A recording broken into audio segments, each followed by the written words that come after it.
प्यार भरा नमस्कार आप सबको नम्रता की ओर से।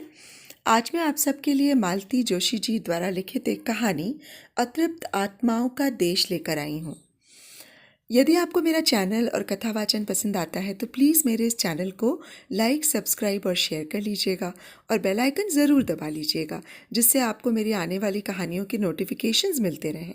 तो आइए सुने कहानी अतृप्त आत्माओं का देश। मंदिर की सुमधुर घंटियां लगातार बजती ही जा रही थीं। कौन सा मंदिर था पता नहीं। देवता की मूर्ति भी पहचान में नहीं आ रही थी। आरती थी कि खत्म होने का नाम ही नहीं ले रही थी। अरे ये तो दरवाजे की घंटी है। धीरे धीरे लौटती चेतना ने कहा, इतनी रात गए कौन होगा।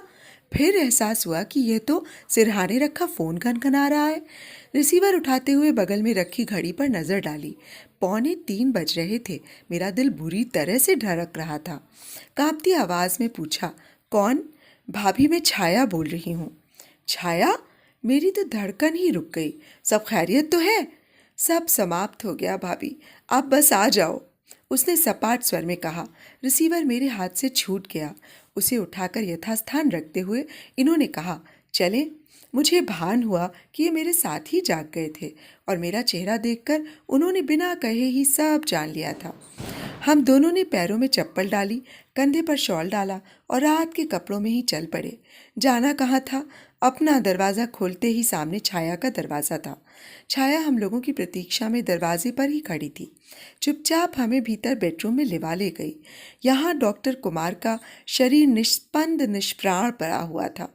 सारे कष्ट, सारी यंत्रणाएं समाप्त हो जाने के कारण उनका चेहरा पहले का सा शांत और सौम्य नजर आ रहा था। डॉक्टर नाडकर्णी को फ़ोन कर लेते हैं, इन्होंने कहा। किस लिए? अपना सेटिस्फैक्शन हो जाता। भाई साहब, आप ये किसको बहलाने की कोशिश कर रहे हैं? मैंने प्रतिपल निकट आती मृत्यु की हर पदचाप सुनी है, इसलिए मुझे कोई मुगालता नहीं है। मुझ में सत्य को स्वीकार करने का साहस है, इसलिए मैं अब आधी रात को किसी और को तकलीफ नहीं देना चाहती। आपको भी नहीं देती, पर कैसी बात करती हो? मैंने उसे आंख में भरते हुए कहा। मेरे उस स्पर्श मात्र से उसके संयम का बांध टूट गया और वो भर भरा कर रो पड़ी। उस निबिड़ रात्रि में उसका वह करुण विलाप मन को पिघला देने वाला था, पर मैंने उसे रोकने या चुप कराने की चेष्टा नहीं की। रोने का उसे हक था। उसकी सारी तपस्या, सेवा, शुश्रूषा निष्फल हो गई थी। 15 वर्षों का साथ समाप्त हो गया था और भविष्य एक शून्य में परिवर्तित हो गया था। करीब आधा घंटे बाद वह थोड़ी प्रकृतिस्थ हुई। दुपट्टे से आंखें पोंछते हुए उसने इनके हाथ में 2 नंबर दिए। यहाँ फ़ोन कर दीजिए। इन्होंने एक नज़र उन नंबरों पर डाली और कहा, इतनी जल्दी क्या है, बाद में खबर कर देंगे। वैसे भी उन लोगों को आना तो है नहीं। साल भर में कितनी बार तो खबर की होगी। हर बार यही जवाब मिला है कि हमें उनके जीने मरने से कोई मतलब नहीं। छाया ने कहा, जीने से तो नहीं था भाई साहब, पर मरने से ज़रूर है। आप देखना, तीर की तरह दौड़े आएंगे। छाया का कहना बिल्कुल सही था। 15-20 मिनट बाद ही दोनों जगहों से फ़ोन आ गया कि सुबह 5:30 बजे निकल रहे हैं, 11 बजे तक पहुंच जाएंगे। प्रतीक्षा की जाए। यू वर राइट छाया, इन्होंने कहा। मैं जानती थी खबर नहीं करती तो बाद में बवाल मचता। वैसे भी मैं कोई ब्याहता तो हूँ नहीं। मेरा साथ सिर्फ उनकी सांसों तक था। अब जो कुछ करना है उनके परिजन ही करेंगे। मेरी भूमिका समाप्त। छाया, प्लीज़ अब चुप भी रहो। भाभी, मेरे चुप रहने से सच्चाई तो नहीं बदल जाएगी। और अब मेरी एक बात ध्यान से सुनिए। मैं उन लोगों के सामने नहीं पड़ना चाहती। वे आकर अपना काम करें। क्या तब तक आप मुझे कहीं छुपा सकती हैं, अपने घर में या फिर इसी घर में? उत्तर देने में मुझे थोड़ा वक्त लगा। आप शायद अशौच का सोच कर रही होंगी, पर मेरा उनसे कोई वैधानिक संबंध तो था नहीं, इसीलिए शायद शास्त्र में मेरे लिए सूतक का विधान नहीं है। अगर आप मदद करें तो मैं किसी होटल में भी शिफ्ट हो सकती हूँ, पर वो शायद उतना अच्छा नहीं लगेगा। मैं इतनी देर से वही सोच रही हूँ कि तुम्हारा यहाँ ना होना कैसा लगेगा। लोग क्या कहेंगे? लोगों से आप निपट लेना। सुबह 8 बजे से पहले कहीं खबर नहीं करनी है। हम दोनों ने अपनी सहमति दे दी। फिर ड्राइंग रूम में जगह बनाकर डॉक्टर साहब को ज़मीन पर ले लिया गया। उनके सिरहाने अगरबत्तियां जला दी गईं। उनका बिस्तर समेटकर एक कोने में रख दिया गया। फिर छाया ने सारी अलमारियां लॉक की, चाबियां और नोटों की एक गड्डी मुझे थमाते हुए कहा, अब तुम्हारे हवाले वतन साथियों। मैंने कहा, अब चलो। उसने दुपट्टे से आंखें पोंछते हुए डॉक्टर साहब को प्रणाम किया और मेरे साथ हो ली। मैंने चाय बनाकर 2 घूंट उसे ज़बरदस्ती पिलाई और बाकी थर्मस में भरकर पानी के जग के साथ गेस्ट रूम में रख दी। वहाँ उसकी सारी व्यवस्था करके एक ताला गेस्ट रूम में डाला और एक अपने घर पर, और हम दोनों डॉक्टर साहब के सिरहाने आकर बैठ गए। 8 बजे से इन्होंने फ़ोन करना शुरू कर दिया और 9 बजते बजते पूरा हॉल भर गया। पार्किंग में गाड़ियों की कतार लग गई। दोनों के सहयोगी, विद्यार्थी, परिचित, पड़ोसी, सबको तो आना ही था। छाया की रहस्यमयी अनुपस्थिति सबको चौंका रही थी। मुझ पर प्रश्नों की बौछार हो रही थी। इतनी देर में हम लोगों ने एक उत्तर गढ़ लिया था और उसे ही दोहरा रहे थे, और वो ये कि कल रात आघात के मारे वो बेहोश हो गई थी। उसे नर्सिंग होम में भर्ती कर दिया है, जहाँ विश्वस्त उसकी देखभाल कर रहे हैं। जानबूझकर उसे इस माहौल से दूर रखा गया है और नींद का इंजेक्शन देकर सुला दिया गया है। ऊट पटांग कारण बताने से ये ज्यादा युक्ति संगत था। लगभग 10-11 बजे तक सारी तैयारी पूरी हो चुकी थी कि नीचे 2 गाड़ियां आकर रुकीं। 4-5 लोग थे, 2 युवक, एक युवती, एक प्रौढ़ सज्जन और एक प्रौढ़ महिला। उन्होंने पहले पता पूछा, फिर चढ़ाव चढ़ना शुरू किया। महिला ने सीढ़ियां चढ़ते हुए रोना शुरू कर दिया। हल्के क्रंदन से शुरू हुआ वो विलाप ऊपर आते आते हाहाकार में बदल चुका था। वे आक्रोश करते हुए छाया को ऐसे ऐसे विशेषणों से नवाज रही थी कि सुनने वालों के कान झनझना उठे थे। छाया को शायद इसका पूर्वाभास रहा होगा, तभी उसने ये पेशकश की होगी। इस समय उसका वहां ना होना मुझे बड़ा अच्छा लग रहा था। कहाँ है वो जादूगरनी, जरा सामने तो आए, वो दहाड़ी। अब मुझसे रहा नहीं गया। उनके कंधे पर हाथ रखकर मैंने कहा, बहन, आप यहाँ अपने पति के अंतिम दर्शन करने आई हैं, पहले वो कर लीजिए। नीचे सारी तैयारी हो चुकी है, आप लोगों की ही प्रतीक्षा थी। वो शायद समझ गईं कि इस समय वो शत्रु के खेमे में है। उन्होंने एक बार अपने आसपास देखा और फिर मृतदेह पर पछाड़ खाकर गिर पड़ी। उनके गगनभेदी विलाप से हॉल की दीवारें थर्रा गईं। साथ आए युवकों ने, शायद वे उनके बेटे और दामाद थे, संभालने की बहुत कोशिश की, पर वे तो जैसे बौरा गई थीं। तभी पीछे से एक और आकृति आई, अपनी माँ की प्रतिकृति सी। बोली, किसके लिए रो रही हो मम्मी तुम? इस आदमी ने तुम्हें दिया क्या है? बेटा, इस समय तुम यहाँ अपने पिता को श्रद्धांजलि देने आई हो, इन्होंने गंभीर स्वर में कहा। उनकी अर्थी के सामने खड़े होकर ऐसा कुछ मत कहो जिससे मृतात्मा को कष्ट हो। I don't care. जब उन्होंने हमारे सुख दुख की परवाह नहीं की तो मैं क्यों करूं? मुझे तो इन्हें पिता कहते हुए भी शर्म आती है। तो फिर शर्मसार होने के लिए यहाँ आने की जरूरत नहीं थी। तुम्हारे भाई का आना काफी था। इस बार इनका स्वर जरा तल्ख था। मैं तो नहीं आ रही थी, इनके पिताश्री ने ही ढकेल कर भेजा है, उसने अपने पति के सामने हाथ नचाते हुए कहा। सोचा होगा यहाँ खूब अशर्फियाँ बट रही होंगी, समय पर नहीं पहुँचेंगे तो घाटे में रहेंगे। उसके पति का चेहरा शर्म से लाल हो गया। बोला, ये बात नहीं है। पापा बोले कि आखिर पिता पिता होते हैं, उन्हें अंतिम प्रणाम तो करना ही चाहिए। वैसे भी कहते हैं कि मृत्यु के बाद सारी दुश्मनी समाप्त हो जाती है। इस बहसबाजी का एक फायदा तो हुआ, उनकी मम्मी का ध्यान बट गया। कुछ देर के लिए वे अपना रोना भूल गईं। उतनी फुर्सत में सब लोगों ने अपने अंतिम प्रणाम अर्पित कर लिए। उनका बेटा तो पिता के चरणों में सिर रखकर फपक कर रो पड़ा। बड़ी मुश्किल से उसे चुप कराया जा सका। मुझे आश्चर्य हुआ, जब पिता से इतना प्रेम था तो पहले क्यों नहीं आया? साल भर में कितने तो संदेश पहुंचाए होंगे, पर उसकी तेज तर्रार माँ जिन नजरों से अपने शोक विहल पुत्र को देख रही थीं, उससे कारण समझते देर न लगी। बेटे ने अपने पिता का रंग रूप तो पाया ही था, उन्हीं की तरह सौम्य शालीन प्रकृति भी पाई थी, इसीलिए शायद माँ से टकराने की हिम्मत नहीं पड़ी होगी। इन्होंने उनके इस सिसकते हुए बेटे को गले लगाते हुए कहा, बेटा, ये बहुत अच्छा किया जो तुम आ गए। अब कम से कम उन्हें बेटे के हाथों मुखाग्नि तो मिलेगी। मुखाग्नि तो मिलेगी, पर यहाँ नहीं। उन प्रौढ़ सज्जन ने अपनी दबंग आवाज में ऐलान किया तो सब चौंक पड़े। पता चला वे बच्चों के मामा हैं, मतलब कि पूरा खानदान ही अलग खुरदरी मिट्टी का बना हुआ था। उन्होंने कहा, पूरी जिंदगी तो उन्होंने बेगानों के बीच काट दी, मरने के बाद तो उन्हें अपनों के बीच अपनी मिट्टी में लौटने दीजिए। मतलब ये कि अंत्येष्टि गांव में होगी। इस नए शिकोफे को सुनकर सब लोग सन्न रह गए। अगर यही मंशा थी तो पहले खबर कर देते, ये लोग शव को वहां पहुंचा आते। अब इतनी देर बाद ये निर्णय लेने का क्या मतलब था? इन्होंने समझाने का प्रयास किया। देखिए, उनका रोग जर्जर शरीर था और मृत्यु को भी अब 8-10 घंटे बीत चुके हैं। हम कुछ नहीं जानते। वो जैसे जिद पर अड़ गए। डॉक्टर साहब का बेटा और दामाद दोनों सिर झुकाए खड़े थे, कुछ बोल ही नहीं पा रहे थे। सारी कमान मामा जी और माँ बेटी ने संभाली हुई थी। काफ़ी हीलो हुज्जत के बाद हम लोगों ने हार मान ली। कल तक डॉक्टर साहब हमारे थे, पर उनके निर्जीव शरीर पर तो परिजनों का ही अधिकार था, जैसा चाहे करें। चलने से पहले मामा जी ने एक और तीर फेंका। अब सब लोग बाहर आ जाएं। जाने से पहले हम ये घर सील करके जाएंगे।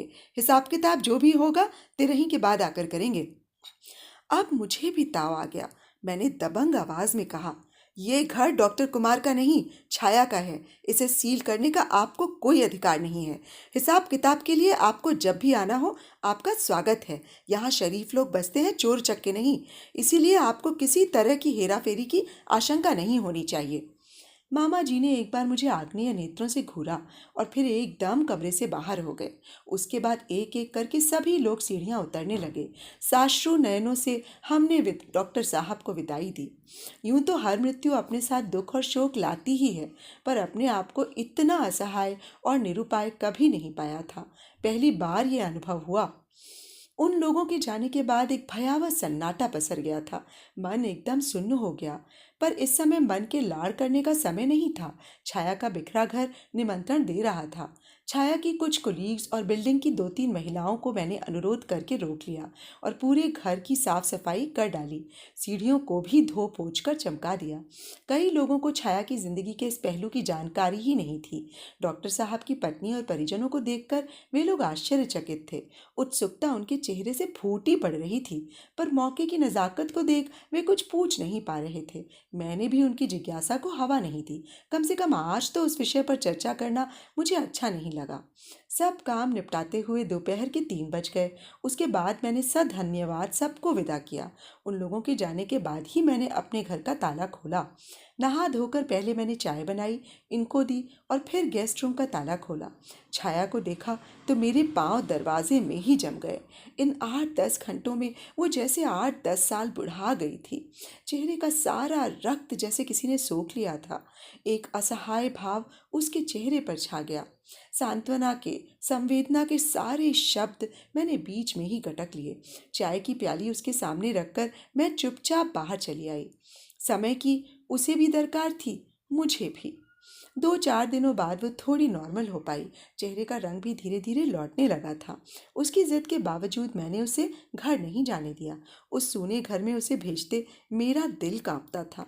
एक बात और भी थी, 2-4 कौर ही सही वो हमारे साथ खा तो लेती थी, घर पर तो शायद निराहार ही रह जाती। उसे ज्यादा दिन तक अज्ञातवास में नहीं रखा जा सकता था। धीरे धीरे लोगों को खबर हो ही गई और वे मिलने आने लगे। उन लोगों के पास संवेदना तो थी, पर कौतूहल की मात्रा ज्यादा थी। पति के शव के सिरहाने खड़े होकर डॉक्टर साहब की पत्नी ने जो वाग्बाण छोड़े थे, लोग उसका अब अर्थ पूछ रहे थे। मुझे तो उन लोगों के साथ उसे अकेले छोड़ते डर लगता था। लगता था शब्दों से नोच ही खाएंगे क्या उसे। सारा काम छोड़कर मैं उसके पास ही बैठी रहती। बाद में भुनभुनाती तो वो कहती, भाभी सच्चाई से कब तक मुँह छिपाती फिरूंगी, कभी न कभी तो सामना करना ही पड़ेगा। एक दिन तो उसने जिद ही पकड़ ली, भाभी मुझे घर जाने दीजिए, लोग आपके यहाँ मातमपुरसी करने आते हैं, मुझे अच्छा नहीं लगता। अच्छा क्यों नहीं लगता? क्या ये तुम्हारा घर नहीं है? इस घर को कैसे नकार सकती हूँ भाभी? एक यही घर, एक यही रिश्ता तो बचा रह गया, बाकी सब तो बेमानी हो गए हैं। उसने एक उसास के साथ कहा। वो ठीक कह रही थी। उसके मना करने के बावजूद हमने उसके परिजनों को खबर कर दी थी। सोचा था दुख की इन घड़ियों में कोई तो अपना साथ देगा तो उसे अच्छा भी लगेगा। उसका इकलौता भाई ऑस्ट्रेलिया में है। उसने कहा वो अगले महीने आएगा। अगर वो साथ आना चाहे तो पासपोर्ट वगैरह तैयार कर ले, क्योंकि समय कम होगा। बड़ी बहन कलकत्ता और छोटी बैंगलोर में थी। वैसे तो उन लोगों ने संबंध तोड़ ही लिए थे, पर मुझसे फ़ोन पर इतना ज़रूर कहा कि उससे कहिए कुछ दिन के लिए यहाँ आ जाए, मन बहल जाएगा। ये निमंत्रण इतना औपचारिक था कि उसके भीतर की अनास्था साफ पढ़ी जा सकती थी। छाया ने ठीक ही कहा था, उसके लिए अब यही एक घर और यही एक रिश्ता बचा है। लगभग 20 साल पहले छाया इस सामने वाले फ्लैट में रहने आई थी। स्थानीय महाविद्यालय में संगीत की प्राध्यापिका के रूप में उसकी नियुक्ति हुई थी। उसके पायलट पति की 8 महीने पहले ही दुर्घटना में मृत्यु हो गई थी। पुराने घर में, पुराने शहर में स्मृतियां उसे बेचैन किए दे रही थीं। इसीलिए सब कुछ छोड़ छाड़ कर यहाँ आ गई थी। पति के बीमे की रकम और कुछ संचित पूंजी लगाकर वो उसने घर लिया। मुझे ये नया पड़ोस बहुत अच्छा लगा था। हंसमुख, मिलनसार, सौम्य, शालीन उस लड़की ने पहले ही दिन हम लोगों का मन जीत लिया था। उसने भी आते ही हमें भैया भाभी का दर्जा दे डाला। बाद में एक बार मैंने उससे कहा भी, तो मुझे दीदी भी तो बना सकती थी, पर ये शायद तुम्हें ज़्यादा अपने लगे। वो बोली, दीदी तो मेरी दो दो यहीं भारत में है, पर भैया बहुत दूर चला गया है, इसीलिए मुझे एक भाई की दरकार थी भाभी। हमारे दो घरों का कब एक घर हो गया पता ही नहीं चला। मेरे बच्चों के लिए छाया का घर स्टडी रूम बन गया। हफ्ते में 4 दिन छाया शाम का खाना हमारे साथ ही खाने लगी। इसी अंतरंगता के बीच उसने एक दिन हमारा परिचय गणित के विभागाध्यक्ष डॉक्टर कुमार से करवाया। सुदर्शन, सुसंस्कृत व्यक्तित्व के धनी डॉक्टर साहब हम लोगों को प्रभावित ना करते तो आश्चर्य ही था। उनके जाने के बाद छाया ने पूछा, भाभी डॉक्टर साहब कैसे लगे? अच्छे हैं, बहुत अच्छे। मैं शादी कर लूं? शादी? मैं तो चकित रह गई। तो क्या वे शादीशुदा नहीं हैं? मुझे तो उनकी उम्र। भाभी वे शादीशुदा हैं, उनके तो बच्चे भी हैं। फिर क्या, वही पुराना किस्सा। पत्नी से बनती नहीं है। 2 साल से यहाँ पड़े हैं। पत्नी न सुंदर है न सुशिक्षित। केवल पैसे के बल पर गरीब घर का ये ज़हीन लड़का खरीद लिया गया। जबरदस्ती कुंडलियाँ तो मिलाई जा सकती हैं, पर मन ऐसे नहीं मिलते। वो महिलाहीन बोझ से ग्रस्त है। फिर बाप के पैसे का गुमान भी है। पर पति को हर घड़ी शंकालु दृष्टि से देखती है। 24 घंटे उनकी जासूसी करती है। भला कौन आदमी ये सब सहन कर सकता है? इसीलिए हारकर डॉक्टर साहब ने इतनी दूर तबादला करवा लिया है। घर कभी न जाने की कसम ले ली है। इसीलिए हम दोनों एकाकी प्राणियों ने साथ रहने का मन बना लिया है। उसके इस अप्रत्याशित प्रस्ताव को सुनकर हम लोग सोच में पड़ गए। मुझसे तो कुछ बोलते ही नहीं बना। इन्होंने ही गंभीर स्वर में कहा, छाया, ये तो सिर्फ भावनात्मक पक्ष हुआ, हमें कानूनी पक्ष भी तो देखना होगा। उसने कहा, उन्होंने तलाक के लिए अर्जी दे रखी है, देखें कब तक हो पाता है। हम लोग चुप हो गए, और करते भी क्या। कानून अपना समय लेता रहा। दो एकाकी जीव सुध बुध खोकर मिलते रहे। विषय के लिहाज से संगीत और गणित दो ध्रुव होते हैं, पर अकेलेपन के धरातल पर वे दोनों एक हो गए थे। अपने अपने ढंग से दोनों अकेले थे, दुखी थे। दोनों को सहारे की तलाश थी। छाया के परिवार को कोई आपत्ति नहीं थी। उसके ससुराल वाले भी दूसरी शादी के पक्ष में थे। सब चाहते थे कि पहले तलाक हो जाए ताकि शादी वैधानिक समझी जाए, पर मामला था कि खिंचता ही चला जा रहा था। आखिर उन लोगों के सब्र का बांध भी टूट ही गया। एक दिन छाया मांग में सिंदूर भरकर डॉक्टर साहब के साथ दरवाजे पर आ खड़ी हुई। भाभी, हम लोगों ने मंदिर में शादी कर ली है, अब आप हमें आशीर्वाद दो। क्या करती, आशीर्वाद देना ही पड़ा। जो भी रस्म रिवाज थे सब किए, पर मन खट्टा हो गया। शादी के बाद वो ससुराल नहीं गई। डॉक्टर साहब का सारा सामान उठाकर यहाँ ही ले आई। वे भी घर जमाई बनकर प्रसन्न ही थे। कई सारी परेशानियों से उन्हें अनायास ही छुटकारा मिल गया था। विवाह के बाद छाया ने बड़े चाव से गृहस्थी शुरू कर दी थी। उसका पहला विवाह ज़्यादा दिन नहीं चला। उसमें भी पति आधे दिन बाहर बाहर ही रहे। विरह की ये घड़ियाँ उसने कभी पीहर कभी ससुराल रहकर काटी थीं। अपने घर का सुख उसने यहीं आकर पाया था। अपने घर को वो बहुत सुव्यवस्थित ढंग से सजा कर रखती थी। फिर भी वह गृहस्थी तो अधूरी थी। डॉक्टर साहब के आ जाने से जैसे वह संपूर्ण हो गई। दो एक बार मैंने दबी जुबान से तलाक के बारे में पूछा तो उसने बहुत ही चलता सा जवाब दिया, केस कोर्ट में है, देखें कब तक होता है। एक बार तो मेरी बिटिया मुझसे उलझ ही पड़ी, आप हर बार छाया दीदी को तलाक के बारे में क्यों कोचती हैं मम्मी? कोचना क्या होता है, मैं तो पूछती भर हूँ बेटा। पर क्या ज़रूरत है, उन्हें शायद अच्छा नहीं लगता। देखा नहीं कैसे बेमन से जवाब देती हैं और उनका चेहरा भी कैसा हो जाता है। छोटी बोली, ठीक तो है, ये उनका पर्सनल मामला है, ज़रूरी थोड़े ही है कि वो हर बात हमसे शेयर करें। मुझे लगा बच्चे मुझसे ज़्यादा समझदार हो गए हैं।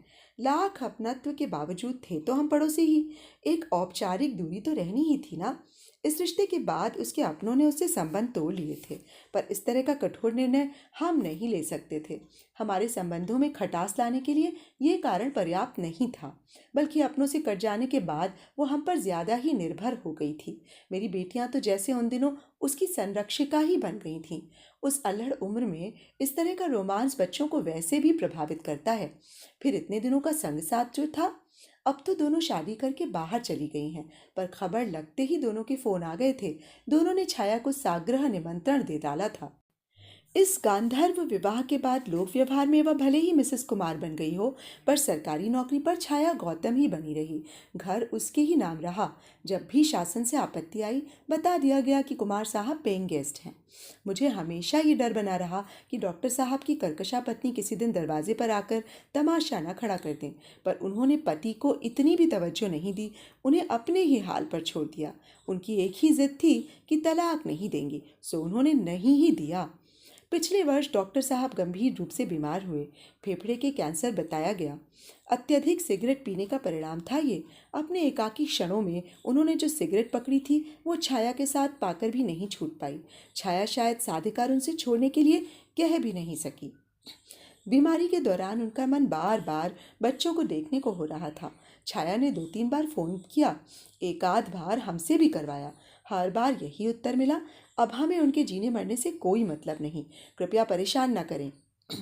पूरा 1 साल छाया ने सेवा की, साधना की पराकाष्ठा कर दी, अकेले सारा खर्च उठाया, घर और अस्पताल के बीच झूलती उस जिंदगी को ढाढ़स बंधाती रही, ताकत देती रही। एक अदम्य साहस और निष्ठा से वो इस हारी हुई बाजी को खेलती रही। और जब सब कुछ समाप्त हो गया तो उसने अत्यंत निस्पृहता के साथ कमान औरों को सौंप दी। 5-7 दिन बीते होंगे कि एक दिन अचानक सिद्धू आकर खड़ा हो गया। सिद्धू यानी कि सिद्धार्थ, कॉलेज बस के ड्राइवर मोतीराम के इस लड़के को डॉक्टर साहब और छाया ने तराश कर सिद्धार्थ बना दिया था। 5वीं बोर्ड में पूरे जिले में अप्रथम आने वाले इस लड़के को इन दोनों ने जैसे गोद ले लिया था। कह दिया कि आज से इसकी पढ़ाई का जिम्मा हमारा, जहाँ तक पढ़ेगा हम पढ़ाएंगे। उसे उन्होंने सारी सुविधाएं दी। अपना घर, अपनी लाइब्रेरी उन्होंने उसके लिए खोल दिए। वो जब चाहे आ सकता था, पढ़ सकता था। लड़का ज़हीन था, बीई आसानी से कर गया। फिर आगे की पढ़ाई के लिए यूएसए गया तो वहीं का होकर रह गया। डॉक्टर साहब को ये अच्छा नहीं लगा। बोले, अगर हर बुद्धिमान व्यक्ति इसी तरह देश छोड़कर चला जाएगा तो देश का उद्धार कैसे होगा। सिद्धार्थ का तर्क था, सर जब तक यहाँ रहूँगा मोतीराम ड्राइवर का लड़का ही कहलाऊँगा। मेरी सारी डिग्रियाँ, उपलब्धियाँ इस परिचय के नीचे दब जाएंगी, कभी उभर कर सामने नहीं आएंगी। इससे तो अच्छा है कि बाहर रहकर पैसा और नाम कमाऊं और अपने घर परिवार को, देश को ऊपर उठाऊं। और उसने सचमुच अपने परिवार की काया पलट कर दी थी। मकान पक्का बनवा लिया था, बहन की अच्छे घर में शादी कर दी थी, दोनों छोटे भाइयों को पढ़ा भी रहा था, दोनों इंजीनियरिंग कर रहे थे। और छाया बता रही थी कि कॉलेज में भी एक विद्यार्थी का पूरा खर्च वो उठा रहा है। अपने उपकारकर्ताओं को भी वो भूला नहीं था। अपने माँ बाप से पहले उसने इन लोगों को टिकट देकर अपने पास बुलाया था। डॉक्टर साहब की बीमारी में हर हफ्ते उसका फ़ोन आ जाता था। वो खुद भी एक बार आया था, जिद की थी कि मेरे साथ चले चलिए, वहाँ अच्छे से अच्छा इलाज हो जाएगा, पर डॉक्टर साहब नहीं माने। वे इस रोग की परिणति जानते थे। बोले, बेकार पैसे फूकने से क्या लाभ है। पिता से इस दुर्घटना की खबर पाते ही वो दौड़ा चला आया था और इस कदर फूट फूट कर रोया था कि देखने वालों की आंखों में आंसू आ गए। मुझे डॉक्टर साहब के बेटे की याद हो आई। माँ के डर से बेचारा रो भी नहीं पाया था। आते ही सिद्धार्थ ने जिद पकड़ ली कि इस बार मैं अकेला वापस नहीं जाऊंगा, आपको साथ लेकर ही जाऊंगा। इतनी जल्दी मेरा यहाँ से निकल पाना मुश्किल है रे। सो आप जितने दिन कहेंगी रुक जाऊंगा, पर इस बार आपकी कोई जिद नहीं चलेगी। पिछली बार जब मैं यहाँ आया था तो सर ने मुझसे वचन ले लिया था कि आपको यहाँ अकेले नहीं रहने दूंगा। अब इसे पितृ ऋण कहिए या गुरु ऋण, मुझे चुकाने दीजिए, नहीं तो उनकी आत्मा को शांति नहीं मिलेगी। मैं उनकी लीगल वाइफ नहीं हूँ, जानते हो ना। इससे मुझे क्या फ़र्क पड़ता है? आप मेरी माँ तो है ना। उसका निश्छल स्नेह देखकर हम सभी का मन भर आया था। अच्छा लगा कि छाया के लिए सोचने वाला कोई तो है। वो अपनी जिद पर अड़ गया तो हमने भी छाया का बिस्तर बांध ही दिया। मैंने कहा, कौन सा हमेशा के लिए जाना है? 6 महीने से ज़्यादा का वीज़ा तो मिलता ही नहीं है। उतने दिन तो घूमाओ, उसकी भी बात रह जाएगी और तुम्हारा भी मन बहल जाएगा। जाना जब एक तरह से तय हो ही गया तो एक दिन वह कुछ कागज़ लेकर इनके पास आई। भाई साहब, ये पेंशन पेपर्स हैं। वैसे तो सारी खाना पूरी हो चुकी है, पर आप एक बार देख लें। मेरे जाने से पहले ये काम हो जाए तो ठीक रहेगा। तुम्हारे जाने से पहले तो करना ही होगा। तुम्हारे दस्तखत तो ज़रूरी है ना, और वो भी ट्रेजरी ऑफिसर के सामने। कब चलती हो बोलो? वो हंस दी। जिनके दस्तखत ज़रूरी हैं उन्हें खबर कर दी गई है। मेरे रहते आ गई तो अच्छा ही है, नहीं तो आप लोग देख ही लेना। मतलब और क्या होगा? मैं क्या कोई बहुत गूढ़ बात कह रही हूँ?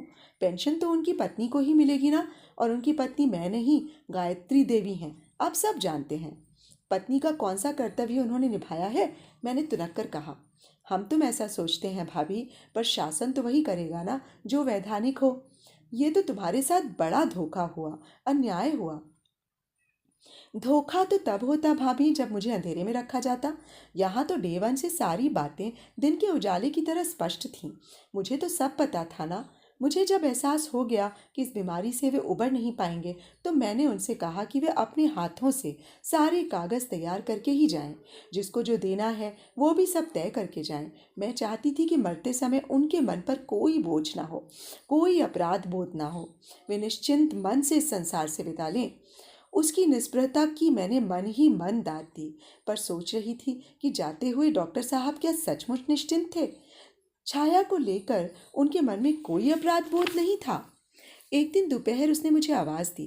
जाकर देखा, ड्राइंग रूम एकदम शोरूम बना हुआ है। डॉक्टर साहब के सूट्स और स्वेटर्स हैंगर से लटके हुए हैं। दीवान पर उनके कुर्ते पाजामे, पैंट शर्ट्स और टाइयों का ढेर लगा हुआ था। सिद्धार्थ की मदद से हर चीज़ अलग अलग ढेर में करीने से रखी जा रही थी। दीवान की बगल में दर्जन भर जूते चप्पलों की जोड़ियाँ रखी थीं। ये सब क्या हो रहा है? अपरिग्रह की दीक्षा ले रही हूँ, उसने सूखी हंसी हंसकर कहा। फिर बोली, भाभी, मैंने उन लोगों के यहाँ खबर भेज दी है कि 6 महीने के लिए मैं बाहर जा रही हूँ। वे आएं और अपना हक ले जाएं। अगर मेरे सामने आते हैं तो ठीक ही है, नहीं तो आप उन्हें ये सब दे देना। कहना तुम्हारे पिता की स्मृतियाँ हैं, सहेज सको तो ठीक है, नहीं तो गरीबों में बांट देना, पर यहाँ से ले जाओ। इतनी जल्दी क्या है छाया, लौट कर दे देना। नहीं भाभी, जितनी जल्दी हो सके मैं इस अध्याय को समाप्त करना चाहती हूँ। वहाँ से लौटने के बाद मैं एकदम नए सिरे से ज़िंदगी शुरू करूँगी। इसीलिए पुराने जंजाल से एकदम मुक्त हो जाना चाहती हूँ। मुक्त होना क्या इतना सरल है? मैंने सोचा, पर उससे कुछ कहा नहीं। इस समय वो जो भी कर रही है अपनी समझ से ठीक ही कर रही है। उसे टोकना अच्छा नहीं लगा। और सिर्फ ये कपड़े ही नहीं है भाभी, इनकी किताबें हैं, पेपर्स हैं। उन्हें तो मैं अलमारियों के साथ कॉलेज को दे रही हूँ। यहाँ धूल खाने से तो अच्छा है वहाँ किसी के काम आए। उनके घर में तो इन चीज़ों की कोई ज़रूरत ना होगी। न इज्जत। साहबजादे शायद बीकॉम या बीएससी करके घर बैठ गए हैं। पीईटी के समय इन्होंने कहलवाया था कि यहाँ भेज दो, यहाँ अच्छे से अच्छे कोचिंग क्लासेस हैं, पर उनकी माताश्री नहीं मानी। बाद में भी संदेश भेजा था कि जिस कॉलेज में चाहो एडमिशन ले लो, डोनेशन की व्यवस्था हो जाएगी। पर जवाब आया कि हमें किसी का एहसान नहीं चाहिए। लक्ष्मी और सरस्वती हर किसी पर कृपा नहीं करती, वो तो भाग्य में ही लिखा कर लाना पड़ता है। इसमें भाग्य कहाँ से आ गया भाभी? ये तो जिद है ना। इसी जिद ने बच्चे का भविष्य बर्बाद कर दिया। सिद्धार्थ सामान समेटते हुए पास ही बैठा हमारी बातें सुन रहा था। एकदम बोला, आंटी, सब कुछ दान करने से पहले मेरे लिए प्रसाद स्वरूप सर की कोई चीज़ ज़रूर निकाल दीजिएगा। घड़ी, स्वेटर, शॉल, पुस्तक, कुछ भी चलेगा। मैं उसे हमेशा अपने पास रखूंगा, बास्केट की तरह। तुम्हारा जो मन हो ले लो बेटा, तुम ही तो उनके सच्चे उत्तराधिकारी हो। जिन्हें मैंने न्योता दिया है वे तो श्राद्ध जीमने वाले हैं। उन्हें जिंदा आदमी से कोई सरोकार नहीं होता। वे सिर्फ मरण त्योहार मनाना जानते हैं। छाया ने ठीक ही कहा था। श्राद्ध जीमने वालों का तिरही के तीसरे दिन ही संदेश आ गया कि आ रहे हैं। छाया, जो अब तक बड़ी बहादुर बनी हुई थी, एकदम नर्वस हो गई। बोली, भाभी, आपने जैसे उस दिन संभाल लिया था ना, आज भी संभाल लीजिए। मैं उन लोगों का, खासकर उस औरत का सामना बिल्कुल नहीं करना चाहती। उस दिन की बात और थी छाया, आज का प्रसंग अलग है। आज तुम्हारी अनुपस्थिति से गलत संकेत जाएगा। लगेगा कि तुम अपराध बोध से ग्रस्त हो, तुम्हारे मन में चोर है, इसीलिए सामने पड़ने से डरती हो। मैं डरती नहीं हूँ भाभी, पर उस तरह की बकवास में सह नहीं पाऊंगी। मैंने उस दिन भी उनका मुंह बंद कर दिया था और आज भी कर दूंगी, ये वादा रहा। पर तुम मोर्चे पर डटी रहो, भागो मत। ढलती दोपहर वे लोग आए। सिर्फ 4 लोग थे, बेटी, दामाद, बेटा और बहू। माताश्री नहीं आई थी। हमने राहत की सांस ली, लेकिन फिर देखा कि बेटी भी नितांत कठोर मुखमुद्रा बनाकर माँ की कमी को पूरा कर रही थी। उसका पति बहुत ही सज्जन और सुसंस्कृत लगा। मुझे उस पर दया हो आई। क्या इसे भी वही सब सहना पड़ रहा होगा जो इसके ससुर ने सहा था? बेटा उसी तरह गुमसुम सौम्य शांत मुद्रा में था। उसका घुटा सिर देखकर तो एकदम डॉक्टर साहब याद हो आए। कीमोथेरेपी के दिनों में वे ऐसे ही लगते थे। बहू बहुत प्यारी थी, केवल उसी ने हम दोनों के पैर छुए थे, बाकी लोगों ने तो नमस्ते भी नहीं की। वे लोग चुपचाप आकर सोफे पर विराजमान हो गए। छाया पानी लेकर आई, पर किसी ने नहीं लिया। इतनी लंबी यात्रा के बाद कोई पानी भी ना पिए, ये जरा अजीब सा लगा। शायद घर से मना करके भेजा हो, और शायद उन्हें जहर खुरानी का डर हो। बाद में बहू ने मेरी शंका की पुष्टि भी कर दी। अपने नन्हे से छौने को दूध पिलाने के बहाने वो भीतर आई थी। मैं उसके साथ हो ली, ताकि छाया उन लोगों से खुलकर बात कर सके। बहू ने यह भी बताया कि दीदी रानी को खास तौर से फ़ोन करके बुलाया गया था, ताकि उनकी देखरेख में सारा काम हो सके। अम्मा जी का कहना था कि इस मिट्टी के माधो को तो कोई भी ठग लेगा। तुम्हें भी शायद इसीलिए साथ कर दिया है। अरे नहीं, हम तो जिद करके आए हैं। जीजा जी के सामने अम्मा जी कुछ बोल तो नहीं पाई थी। अब घर पहुंचकर खूब चकचक होगी। फिर आंखों में आंसू भरकर बोली, हमने जाने कितनी बार कहा होगा कि जाओ, एक बार जाकर मिल आओ। मरने वाला की आत्मा को यूं कल्पाना नहीं चाहिए। पर सास हमारी ऐसी कठकरेजिन है कि क्या बताएं। सास नहीं आती, पर बेटा तो आ सकता था ना। कैसे आता? अपनी मर्जी से आज तक कुछ किया भी है? ये तो माँ के कहे से उठते बैठते हैं। माँ मना कर दे तो वे पानी भी ना पिए। वो घर, वो गृहस्थी कैसी होगी, इसकी मैंने मन ही मन कल्पना कर ली। उस नन्ही सी नाजुक सी लड़की पर मुझे ममता हो आई। उस निरंकुश शासन में वो कैसे दिन काटती होगी, जबकि पति नाम के जीव से तो किसी प्रकार के सहारे की उम्मीद ही नहीं थी। जब हम लोग बाहर आए, तब तक छाया उन्हीं कपड़ों का वो स्तूप संभलवा चुकी थी। बोली, तुम्हारे सुरुचि संपन्न पिता का कलेक्शन है ये। साल भर से तो इन्हें बाहर की हवा भी नहीं लगी। बीमारी के दौरान वे जो कपड़े पहनते रहे हैं, वे तो मैंने दान कर दिए। बाकी सब तुम्हारे सामने है। इसे अपने पिता का प्रसाद समझकर ग्रहण करोगे, आशीर्वाद समझकर पहनोगे, तो उनकी आत्मा को शांति मिलेगी और मुझे भी अच्छा लगेगा। न पहनना चाहो तो गरीबों में बांट देना। मैंने तुम्हारी चीज़ तुम्हें सौंप दी है, आगे तुम्हारी मर्जी। हमारी सबसे कीमती चीज़ तो आपने हथिया ली थी, अब ये चिथड़े लौटाकर एहसान क्या जता रही हैं? मैं तो सन्न रह गई। इस उम्र में ऐसा कर्कश स्वर और ऐसी तिक्त भाषा। लड़की बिल्कुल माँ के पदचिन्हों पर चल रही है। ये तेवर उसे घुट्टी में ही पिला दिए गए हैं। छाया का चेहरा भी तमतमा गया था। अपने होंठ सख्ती से भींचकर ही उसने अपने आप पर काबू पाया था। बिटिया को अनदेखा और अनसुना करते हुए उसने एक फाइल खोली। ये तुम्हारे पिता के सर्टिफिकेट्स हैं। तुम्हें तो पता ही होगा कि तुम्हारे पिता हमेशा से टॉपर रहे हैं। हर कक्षा में वे प्रथम आते थे। केवल हायर सेकेंडरी बोर्ड में वे 5वें नंबर पर थे, लेकिन 5वीं 8वीं दोनों बोर्ड परीक्षाओं में वे अव्वल रहे। बीएससी और एमएससी में तो खैर उन्हें गोल्ड मेडल मिला था। उनकी सारी डिग्रियां, सारे सर्टिफिकेट्स इस फाइल में हैं। उनकी पीएचडी की उपाधि मैंने अलग से फ्रेम कर रखी थी, वो भी दे रही हूँ। ये फाइल मैं आज ही लॉकर से लेकर आई हूँ। मुझे उम्मीद है तुम भी इसे एहतियात के साथ रखोगे। कल को तुम्हारे बच्चे बड़े हो जाएंगे तो उन्हें दिखा सकोगे कि उनके दादाजी कितने विद्वान थे। आलोक ने धीरे से हाथ बढ़ाकर वो फाइल ले ली। उसे गोद में रखकर वो उस पर हौले हौले हाथ फेरता रहा। मुझे देखकर अच्छा लगा। समझ गई कि बर्फ धीरे धीरे पिघल रही है। उसके बाद छाया ने लाल मखमल की एक थैली निकाली। ये रहे दोनों गोल्ड मेडल्स। इसमें और भी छोटे मोटे तमगे हैं, पर ख़ास तो ये 2 ही हैं। और ये उनकी 2 अंगूठियाँ और चेन हैं। ये तीनों चीज़ें वे हमेशा पहनते थे। ये सोने के बटन हैं और ये उनका चांदी का सिगरेट केस। उसने वो सारा सामान फिर से थैली में डालकर उसका मुंह बंद कर दिया और बहू को पकड़ाते हुए बोली, बहू रानी, लो संभालो, ये तुम्हारे ससुर की अमानत है, इसे जतन से रखना। बहू ने दोनों हाथों की अंजुरी बनाकर वो थैली ग्रहण की, श्रद्धा भाव से उसे माथे से छुआया और जतन से पर्स में रख लिया। उसका ये व्यवहार ही बता रहा था कि वो कितने संस्कारवान घर से आई है। छाया एक बार फिर उठी और उसने अलमारी से एक डिब्बा निकाला। दामाद जी, आपका नाम तो मैं अब तक जान ही न पाई।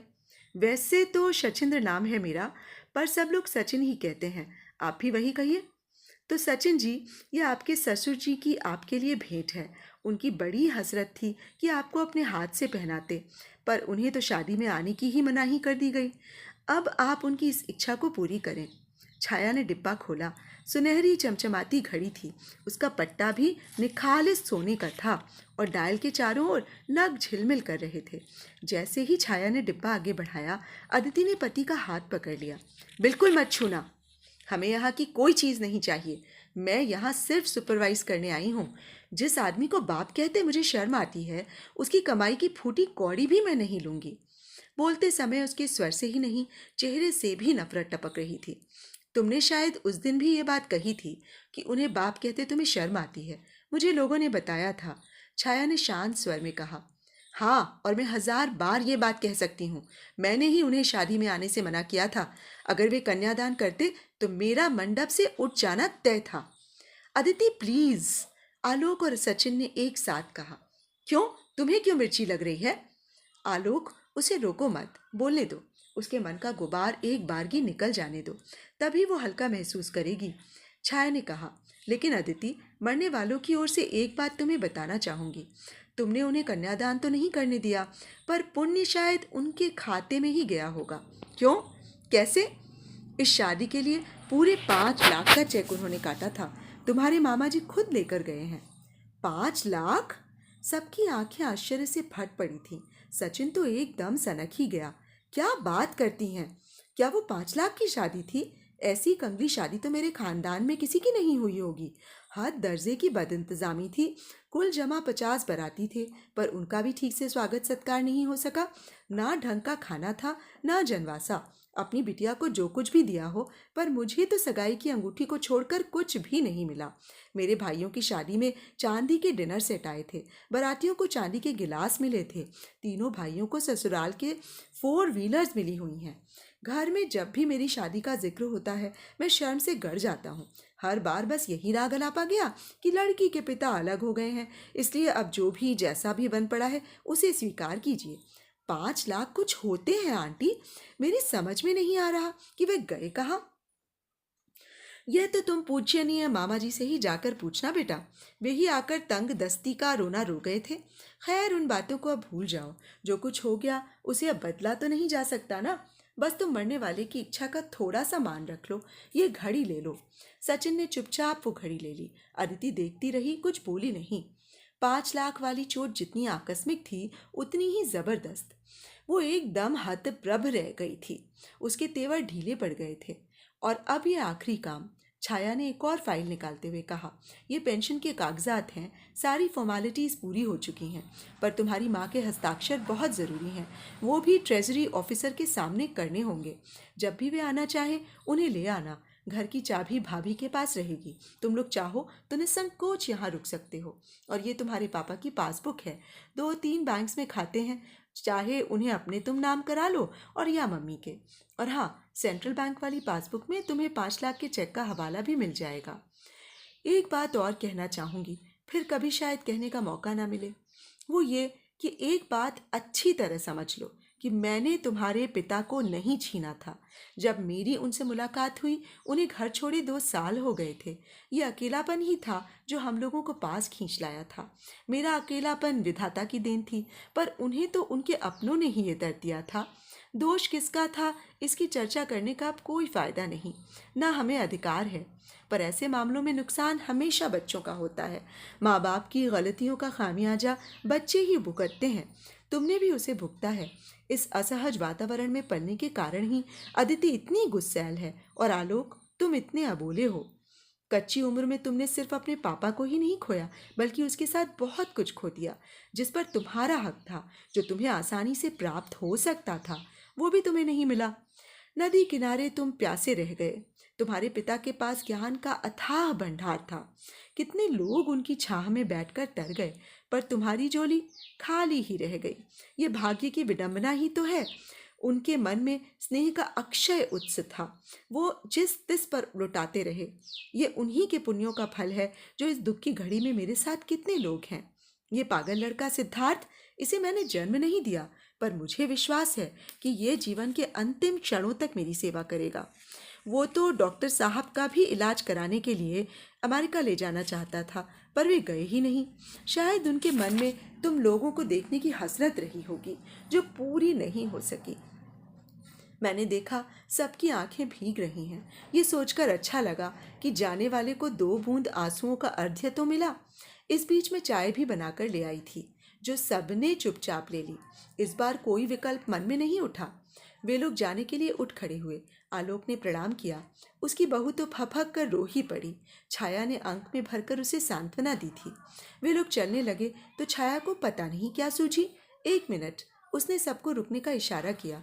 फिर इससे पहले कि सचिन कुछ समझ पाता, ड्रॉर से कार की चाबियां निकालकर उसने थमा दी। सचिन, तुम्हारे तीनों भाइयों को ससुराल से गाड़ियां मिली है ना, तो तुम्हें भी मिलनी चाहिए।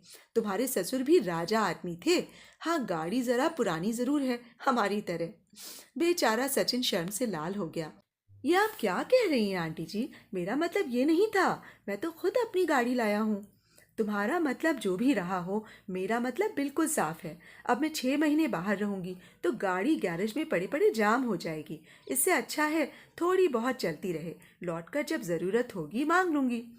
जब सब लोग चले गए तो घर एकदम खाली खाली सा लगने लगा। माहौल में एक वीरानगी सी छा गई। मैंने कहा, छाया, ये तुमने क्या किया? एकदम पूरा घर ही लुटा दिया। अपने लिए कुछ तो रख लेती। क्या तुम्हें कोई स्मृति चिन्ह नहीं चाहिए? मुझे क्या ज़रूरत है भाभी? मेरे पास तो भरे पूरे 15 साल हैं। उन्हें तो मुझसे कोई नहीं छीन सकता। इन बेचारों के पास तो कुछ भी नहीं है ना, इसी से मन बहला लेंगे। वो शायद ठीक ही कह रही थी।